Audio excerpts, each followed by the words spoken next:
We haven't quite got everybody here that signed up, but we can get going if you like, because it is being recorded. Yeah, sounds good to me, Jodie. So yeah, great. Yeah, well, thank you ever so much to Paul and Lee and in accountancy for gifting your time this morning to support Sector 3 put on this webinar. We've had quite a few inquiries from the sector, obviously a lot of anxiety around the NI increases. That's really going to impact upon the sector quite significantly. I think it's estimated that it's going to impact the VCFSE sector in Greater Manchester up to about £38 million is the impact. So it's quite significant across the sector. So we really wanted an opportunity today to just provide like a safe space for people to ask questions. No question is a wrong question, and obviously we've got the expertise in the room here from Paul and Lee who can sort of answer some of those for us. So Paul's going to take us through sort of an overview. If anyone's got any questions that arise for you throughout the presentation, because Paul won't be able to see if hands are up because the slides will be up, if you just pop them in the chat and we can address them as we go along. I don't know if any questions were submitted ahead of today, Laura, via the Eventbrite. No, that's fine. We'll just address them today. So yeah, nice small group, but we're recording it for those that couldn't make it today. So I'll crack on. Thank you, Paul. Brilliant, Jo. Thank you very much, and nice to meet you all. And thanks for being so brave to talk about tax stuff at 9:30 on a Monday morning as well. I'm very impressed. So just let me share my screen. Hopefully this works. So can everybody hopefully see that all right? Yeah,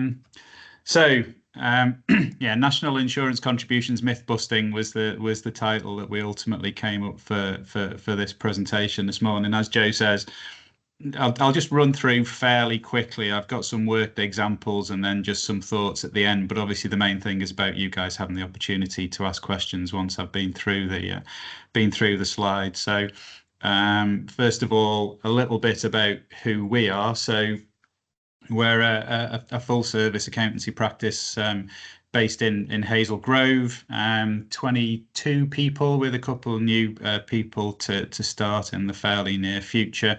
And our sort of focus mainly is kind of small and medium-sized enterprises of all types, really. So from owner-managed businesses, individuals, and some third sector organisations as well. My role is I'm the tax director here, so I'm basically responsible for all of the tax services that the firm provides to our clients. So I think maybe the first thing that I just thought is kind of go through a little bit about the numbers, and this is quite numbers heavy, but it's a numbers game to a large extent. So sort of forgive me, and hopefully you don't go too number blind first thing on a Monday morning.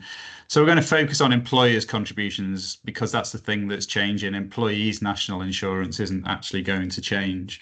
And I mean, very broadly, and this is very, very sort of high level stuff, but there's actually three types of national insurance that employers pay. There's what's called Class 1 secondary. That's the main one, which is on people's salaries, on wages. Then there's two types where sort of Class 1A and 1B are on benefits in kind, which I guess for a lot of third sector organisations probably not a major focus, but something to be aware of. The current rate 13.8% above the relevant threshold, and I've listed what the relevant thresholds there are at the moment. So at the moment, the secondary threshold, the point at which employers start to pay national insurance, is 9,100 in the current year. Obviously, there's higher thresholds because the government are trying to encourage organisations to recruit people like apprentices, younger employees as well. And if you've got employees who are over the state pension age, whatever that is for the individual at this stage, then they won't have any national insurance for those guys as well. So that's where we are at the moment, and I'm sure you're all kind of familiar with the numbers. So if we just then talk about the other factor, which is within national insurance contributions for employers, and it's the employment allowance. And it essentially says that if your employer's national insurance bill for the year is less than £5,000, then you kind of don't end up actually having to pay the national insurance, because you get this offset. It's only once you go over £5,000 that you pay it, and then it's only on the excess over £5,000.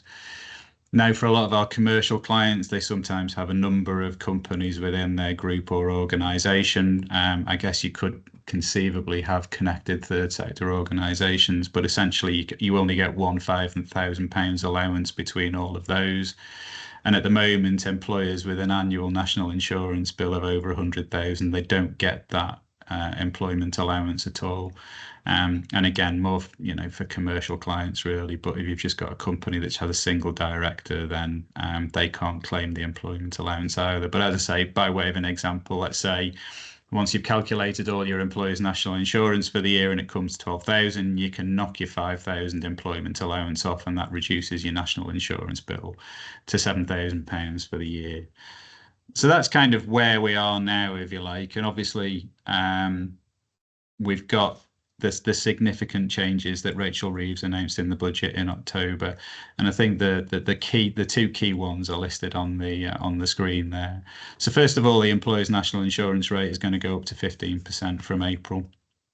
I think this was something that actually was briefly introduced by the previous Conservative government, and obviously, it is a hit. 1.2% increase on the national insurance bill is not a small thing at all, but I think a lot of organisations felt that in isolation they could probably cope with that in the past. But where the big change is on that secondary threshold. So just as a reminder, that's the threshold above which employers start to pay national insurance contributions for their employees, and that's gone down from 9,100 to 5,000. And I think for a lot of organisations, that's the change that's causing the most concern, because you're now paying 15% on an extra 4,100 of wages for each employee that you have. So I think from that point of view, it's really quite a significant impact, and that's the area where I think, particularly for organisations which might have a lot of low-paid employees, that's where the hit's coming.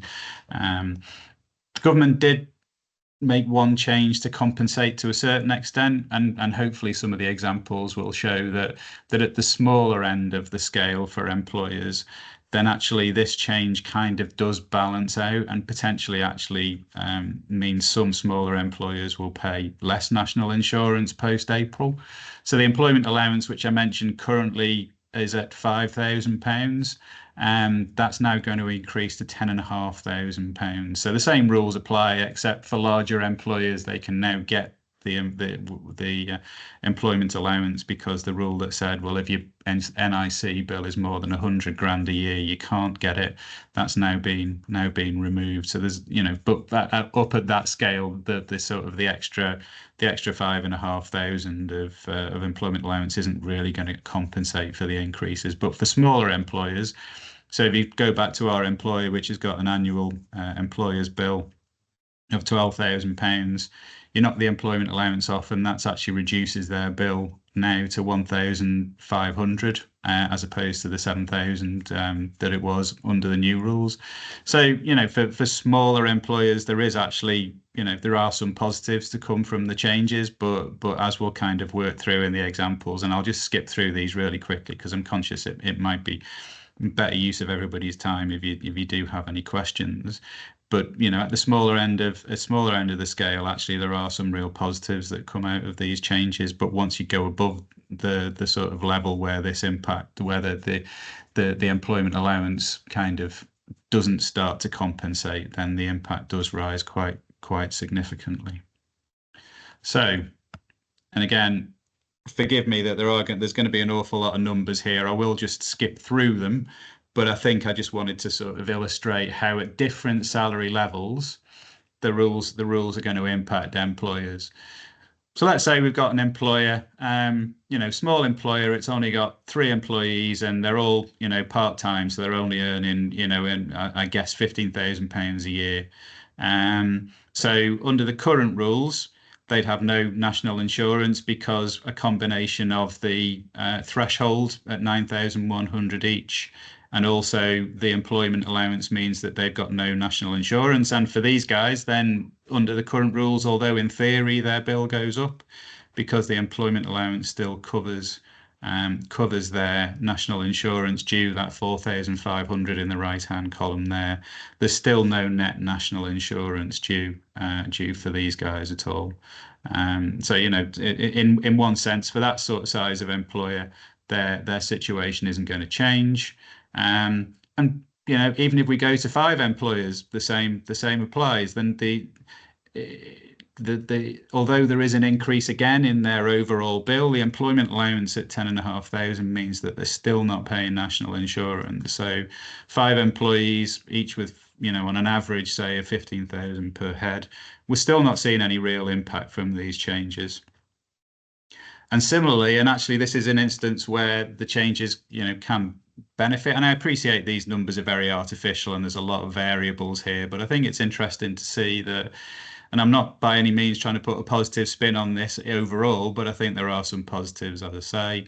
The employer with 7 employees, each with 15,000 annual salary, then their national insurance bill does go up at the gross level, but then the employment allowance now actually means that being at 10,500, the net national insurance due is still nil, whereas under the current rules, they would have had to pay £700 in national insurance in the year. So actually, for this size of employer, we're seeing a positive benefit from the rules, because although the rates have increased and the thresholds have reduced, the actual employment allowance increase means that they still end up slightly ahead of the game from a cost point of view.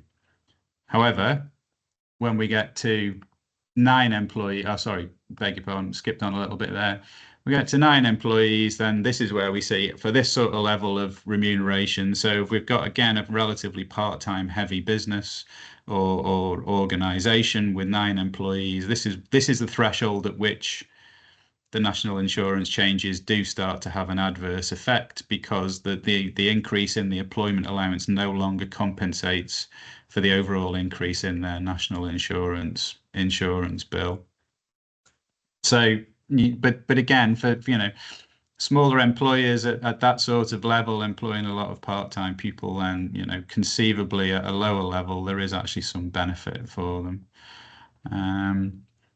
Moving up the scale a little, and I won't sort of dwell on these other than to say, you know, 3 employees, 25,000 annual salary, then on average the changes actually produce a positive outcome for this employer, because the employment, although their national insurance calculated at 9,000 is up from what it was previously, the employment allowance being at 10,500 means that they actually end up with no national insurance to pay at all. Similarly, if they've got 5 employees, then, you know, we're still in a beneficial situation, because although there is a national insurance bill, the employment allowance compensates. But when these guys get to 7 employees on an average of 25,000 each, at this point, that's where the national insurance, the increases in the rates, the reduction in the threshold outweigh the extra benefit of the employment allowance. And we do actually see, in this case, a fairly small increase. But you take that up to 10 employees and you can see suddenly that's £2,500 of extra national insurance that this organisation is paying on an average salary of 25k. Moving on again a little further up the chain, and you know, again, I won't dwell. 3 employees, we still get a bit of a decrease here because of the increased employment allowance. Even at 5 employees on 40k each, then they're still doing a little bit better. But here, the change kicks in when we've got 6 employees at that salary level. Then this is the point at which the national insurance rises kick in. So I guess you can straight away start to see that effectively the higher the average salary level, the less number of employees the organisation will have before the changes start to have an adverse impact.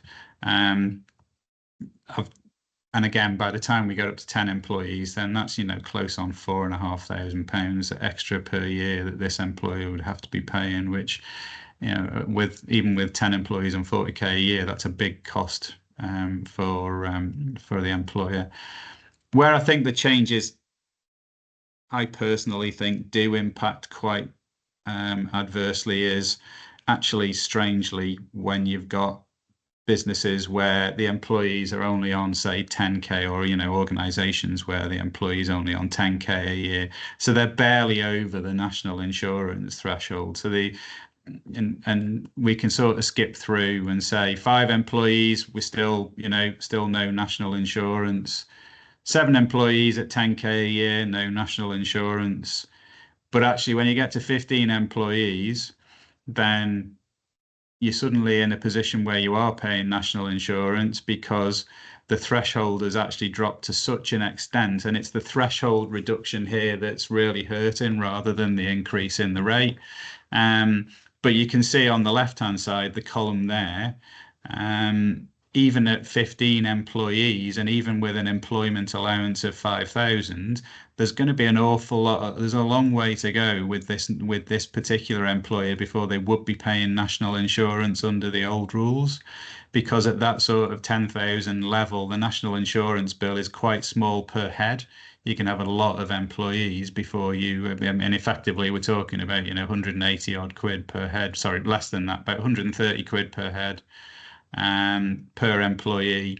So you have to have a lot of employees to get to 5,000 and be more the employment allowance. But here we've got to 15 employees. They're only earning, each of these employees, 10,000 a year, but effectively we're straight into the national insurance. So I think that the really nasty part of these rules are that it does impact on businesses where you might have a lot of, I don't know, people doing 2 or 3 days a week. Their salary is quite low. You would have expected to have pretty much no national insurance for any of the employees under the old rules. Suddenly, you've only got to have 15 people on 10k a year, and you're starting to see a national insurance hit. And I think it's at that sort of level, unfortunately. And I wish I could bring some good news, but from that perspective, then we are sort of we are in a position where a lot of these employers are going to fall into national insurance fairly much for the first time. I mean, I guess the key message is, and I'm conscious I am rattling through this, but I want to give people the time to ask questions. Smaller employers, the reality is actually potentially aren't better off as a consequence of these changes. And I think it's that, although, it is, it's a minor, but it's a relatively small proportion potentially of all of the employers.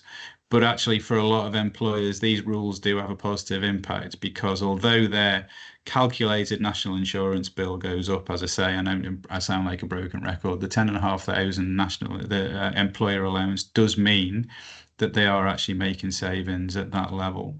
But as I said, you can see that as salary levels go up, 15 employees, you can at 10k, 10k per annum is the point at which the changes start to have an adverse effect. But you only need 6 employees at the higher salary levels before you start to see an adverse impact from the changes, because of the employment allowance ceases to compensate. And I think the key thing is that once we tip over that threshold, unfortunately, the reality is that the numbers do tend to go up quite quickly in terms of the national insurance liability that arises. But I think, as I say, the challenging bit for me is for those organisations that do employ a lot of part-time workers. Now, the slide's actually poorly worded there, because I've said that sort of, I've kind of not really specified there, but you do need a lot of employees at 10k a year if that's your average remuneration before you actually get to pay national insurance under the old rules. Whereas now, if you've only got 15 employees on 10k a year, then you're into paying employers national insurance. So it's unfortunately, I feel, at that bottom end of the scale, where the businesses haven't got, or the organizations haven't got the resources necessarily to be able to cope with the extra cost, but the extra costs do hit disproportionately. So that I think is, the real key sort of, and the real, for me, challenging sort of impact of these changes. Can just get the slide to move on. So, just some thoughts on mitigation strategies. So I've seen there's been a lot of chat around about how well, a lot of organizations are now saying, well, actually, we don't want to employ people. We'll move to engage freelancers, because if somebody's a freelancer, we don't have to pay national insurance for them at all. And that is true, provided they are genuinely freelancers. And I think that the handle with care message there is a really important one, because effectively, if you've got somebody who goes home as an employee on Friday, and you say, well, on Monday when you come in, you're going to be a freelancer, but you're going to be performing exactly the same role in exactly the same way as you were previously, then the taxman's going to come along and say, well, if you look like an employee and you smell like an employee, then you actually are an employee. And I think there is a sense in the market, and I'm not saying within the third sector at all, but more broadly, we've just got to put somebody on a different contract, and that turns them into a freelancer, and we don't need to worry about employers' national insurance. And it's a favourite topic with HMRC if they're looking at organisations from a pay-as-you-earn point of view. They really want to crawl all over the sort of the arrangements with freelancers to make sure that they aren't actually just employees given a different contract and said, oh, we don't need to worry about. So, in certain circumstances, it absolutely can be a positive, but you really need to be very careful and get it right. And sometimes the cost of putting it in place in terms of cost of new contracts, etc., mean that those costs can actually outweigh the savings that you make. So yes, a lot of chat in various sort of press and in various journals, but definitely a handle with care on that one, I would say. Salary sacrifice, again, this is potentially of limited application, but essentially salary sacrifice, for those who aren't familiar with it, means essentially the employee says to the employer, well, instead of you paying me cash remuneration, I want you to provide me with a benefit of some description in a non-cash form. Now, in order for this to work, then non-cash benefits are quite limited, but it can be the cycle to work scheme. It can be, believe it or not, electric cars. If somebody gives up, it's very tax efficient for somebody to give up their salary in exchange for being provided with an electric car, bizarrely. And it actually saves the employer an awful lot of national insurance as well. But obviously, you're only really talking about people at the higher salary ranges there where that's effective. But it can, if structured properly, actually be, significant savings for the employee and the employer. But probably the one that's most common that we see is pension contributions. So if an employee says, well, I want to give up £5,000 of my salary a year and I want you instead to pay that into my pension, then those payments into the pension don't attract national insurance for either the employers or the employees. So straight away, you're saving 15% of £5,000 by making a salary sacrifice into that employee's pension. Then you have to get the paperwork right. I mean, the employee has to be careful that it is the right thing for them to do. But in principle, it is quite an attractive option. Or if you've got people where you're currently paying auto enrollment contributions for them, and it's the sort of the employer's paying 3%, the employee's paying 5% situation, then if you switch that 5% employee's contribution to salary sacrifice, so the employer's paying 8%, then the employer's not paying national insurance. Whereas if you're paying somebody's salary out of which they're paying pension contributions, the employer is paying national insurance. So with a little bit of thought and creating a few options for your employees, there are actually ways that you can save a bit of national insurance. What a lot of employers, including here say in that situation, is, well, actually, we're going to share some of that benefit of the national insurance saving with you. So some employers we'll say, well, we're saving 15%, so we'll just pay an extra 15% into your salary, into your pension rather. Other employers will say, well, we're saving 15%, so we'll get the benefit of 7.5, and we'll pay 7.5 into your pension. So that's kind of where I get to with the giving more for less kind of scenario. So I do think, I'm not saying it's necessarily, for everyone. If you've got somebody who's 27, then offering to put more into their pension each year might not necessarily be the most attractive if they've got a mortgage and a couple of young kids, but it is something that is worth thinking about. It goes without saying, maximising volunteer involvement. I really don't need to tell you guys about stuff like that, but obviously, I guess the more work that can be done by volunteers, the less costs you've got. I think that whole full-time versus part-time starts to really come into sharp focus as well. I think it's, again, just a little bit, I suppose, a lot of this around workforce planning, really, to a certain extent. It's a really unfortunate situation. You're hearing a lot of talk about people saying, well, we're just not going to employ people because it's too expensive. But just taking the time to look at your workforce and understanding the makeup, understanding whether there's opportunities to bring people in where, say, for example, can we bring on somebody who's an apprentice into a role? We save the national insurance, and through the apprenticeship levy, you can potentially get up to 90% of the cost of their training paid for by the government as well. And forgive me, I'm sure I'm teaching you all to suck eggs here to a certain extent, but I think what it's forcing a lot of our commercial clients particularly to do is take a long, hard look at the makeup of their workforces and just understand, is it the most efficient profile that we've got?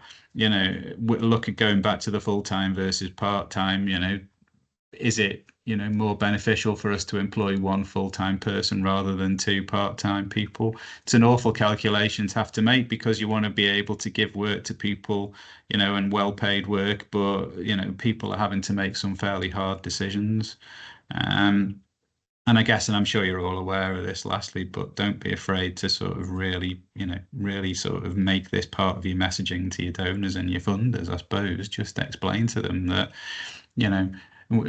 through nothing that we have done as an organization, our costs are going to go up, and can you actually help us to fund these? So I don't have a silver bullet, unfortunately, by any stretch of the imagination, and I'm sure you've all been sitting there thinking about a lot of this stuff already, but just really taking a bit of a step back, investing a bit of time looking at your workforce. Are there any tweaks that we can make which might soften the impact of some of these changes?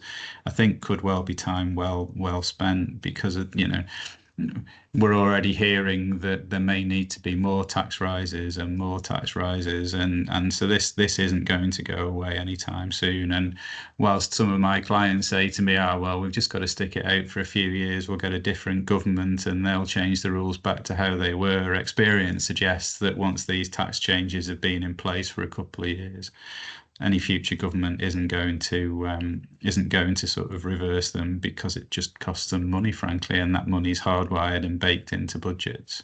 So I think this is here for the long term. It's not something where we're getting any sense that they're thinking about softening it. I think there were questions and debates in Parliament before Christmas, if I remember rightly, that talked about third sector and the impact, but there didn't seem to be any appetite to try and soften the changes for third sector organisations either, unfortunately. So I think we have to accept this is the new world order from April, and just try and sort of do what we can to mitigate the impact as best as we possibly can. And I think that's it. Happy to sort of, I'm sure that hopefully there are some questions, but if not, I'm sure Lee will share the slides with Joe and the team, and so you'll have my contact details there. So, by all means, if there's something that occurs to you which you think, oh, I wish I'd asked that when Paul was jabbering away on Monday morning, and but you only remember on Wednesday, drop me an email. Happy to help. There may be something specific that we can just give you a little bit of a view or a steer on. So I've got no concerns about doing that at all. And Thank with you, that, Paul. Yeah. I'll stop sharing. Thank you, Paul. That was really, really insightful. And I think just giving some thought around that mitigating some of the impacts at the end was really helpful. I think going on the point around the funding, the messages to funders and commissioners, is something that we've been doing at the GM level. So we've got a GM VCFSE leadership team, and we've pulled together some evidence from around Greater Manchester, including Stockport, around the impact of a number of things on the sector, not just NI, but not reflecting uplifts in contracts and things like that. And we've always, as a sector, never really had full cost recovery. A lot of the time we subsidise contracts with fundraising efforts and things like that. So there's a couple of letters that I've put on there. There's some key messages that from the VCFSE sector that anyone on this call can use, with just updating your trustees on what's happening and what we're doing to try and get some support for the sector. But also you can do campaigns yourself as organisations, get behind some of the key messages. And we're going to be doing some work around that. We videoed Sandy, actually, Maya, last week, just to bring some of that GM intelligence alive and make it real for Stockport commissioners. Beacon Council's been going for 40 odd years. It's an amazing organisation. These impacts are having an effect on your ability. And obviously we know that the demand on Beacon counselling has massively increased since the pandemic in terms of mental health services. So yeah, all of that, we just, if we can come together as a sector just to share some of those messages. And so everyone, those that are in the system can hopefully do something about it on our behalf. But no, that was really helpful, Paul. Thank you. And I'll just open it up for questions if anyone's got any. Stunned you all into silence.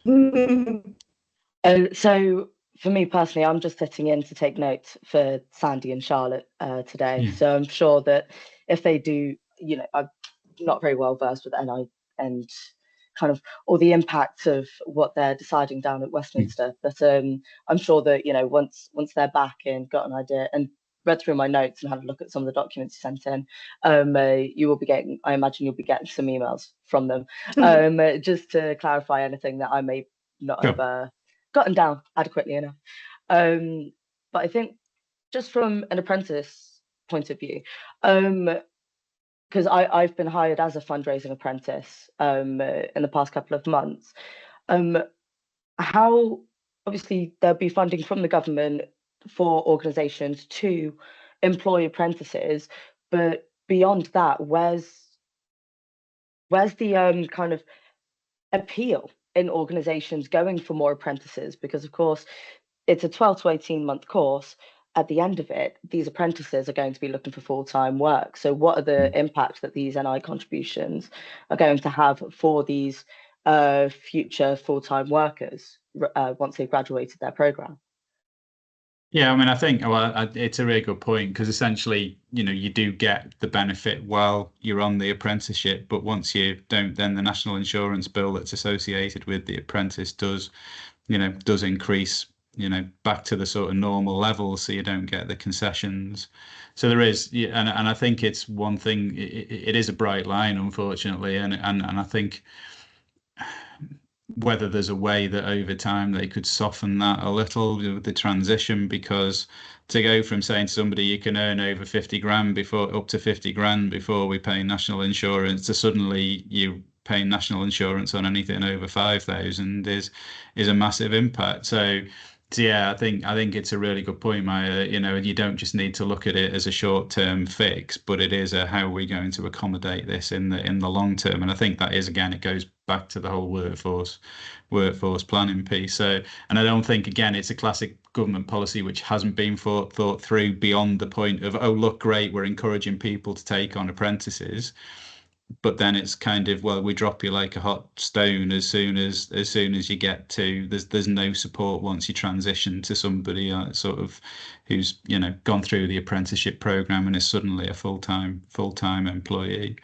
I think the other point to mention here, of course, is not just the NI changes, and I'm sure you're all very, very aware of this. It's also, of course, the increase in national minimum wage as well, which is impacting on people's cost base. And it's very, very difficult to sort of complain about people actually being paid a living wage, or well, I'd still question whether the national living wage is actually genuinely a living wage, obviously, but it's close to it now from April than it was. But the other side of this is, how does that impact on the employers? And it's not just, is it, I guess, and perhaps less of an issue in third sector, but perhaps not. But certainly from our point of view, we're looking at it saying, if we bring somebody in on a higher on the minimum wage, from a client's point of view, then people who are more experienced are going to expect to maintain the differential as well. So if I'm on £27,000 a year, and suddenly you're bringing in somebody on the sort of the new minimum wage at, I don't know what the numbers are, let's say it's 25, then I might say, well, £2,000 isn't a lot of extra remuneration for my experience over somebody who's literally just starting. So we're seeing upward pressure on throughout the sort of salary levels, unfortunately, as well. So I massively think that people need to be paid fairly for the work that they do. I would never dispute that at all, but the government needs to think, and I say needs to, whether they will or not. But you can't just throw they keep throwing costs at employers and expect them just to keep absorbing it. But unfortunately, there does seem to be a slight short-sightedness in terms of, we only see one side of the equation on a lot of these measures. Sorry, it's a bit of a rant more than anything particularly informative there, but it's something I'm quite passionate about, really. So. Yeah, of course. I mean, it's really helpful. And I just wanted to clarify one more thing in terms of pension payments. So if the employee was to say that, okay, so I'm paying, say, £2,500 into my pension every year. If they were to go to their employer, so say I was to go to Sandy and be like, look, I would like to see that £2,500. If she was to then be like, okay, we can put that into your salary now, I'll pay that £2,500. She won't have to pay NI contributions for that, and it would kind of be a bit of a buffer, so to speak. Yeah, no, it's actually the other way around, Mate. So effectively, the employer's obliged, unless you opt out, to make pension contributions on your behalf, and you're obliged to as well. So you can opt out, I think, and effectively have it as cash. But I think it's more the other way around, where if you're getting £2,500 and you want £5,000 into your pension, then there is a saving to be made for both you and the employer by moving it to. I mean, I won't bore you with the details, but essentially for your pension contributions, if you got paid £2,000 and then you wanted to put that into pension, you could get the tax back on that £2,000 to a certain extent, but you couldn't get the national insurance back. Once you paid that, you paid that. Whereas if the employer pays it, you never pay the national insurance, so the saving for you and for the employer as well. So it's more kind of looking at, somebody who's a young person like yourself, an extra few grand into your pension might not be the most attractive at the moment if you've got rent to pay or a mortgage to pay or whatever. But as people of more advanced years like me, it's actually quite attractive to sort of see more getting tipped into my pension, for example. So. Oh, sorry, cool, thank you. That's very helpful. No problem, pleasure, no problem at all.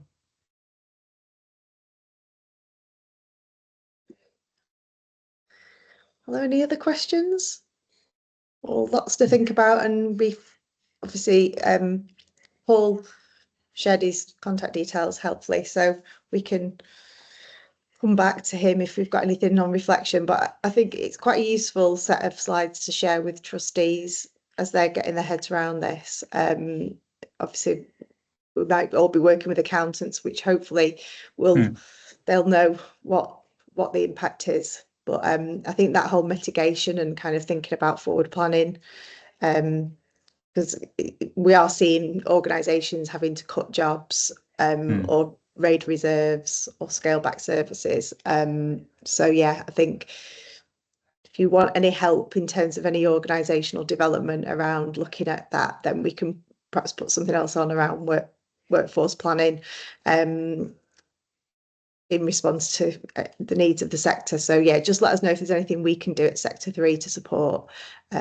Obviously, for anything professional services or technical stuff, speak to Paul. I'm not the right person for that.